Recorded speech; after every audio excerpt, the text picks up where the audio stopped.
Chapter 19. The days passed. The sun rose and set again and again.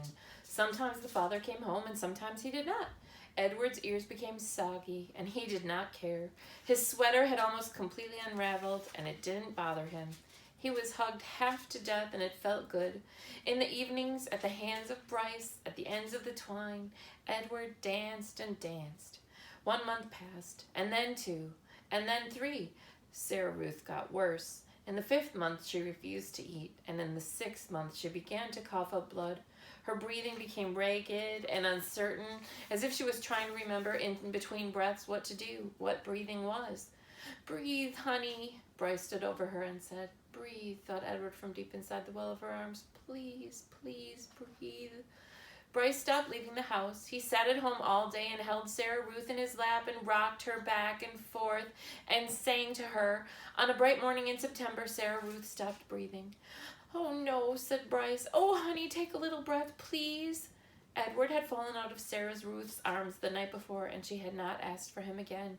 So face down on the floor, arms over his head, Edward listened as Bryce wept. He listened as the father came home and shouted at Bryce. He listened as the father wept. "You can't cry," Bryce shouted. "You got no right to cry. You never even loved her. You don't know nothing about love." "I loved her," said the father. "I loved her." "I loved her too," thought Edward. "I loved her, and now she is gone. How could this be?" he wondered. How could he bear to live in a world without Sarah Ruth? The yelling between the father and son continued, and then there was a terrible moment when the father insisted that Sarah Ruth belonged to him, that she was his girl, his baby, and that he was taking her to be buried. "She ain't yours!" Bryce screamed. "You can't take her! She ain't yours!" But the father was bigger and stronger, and he prevailed. He wrapped Sarah Ruth in a blanket and carried her away. The small house became very quiet.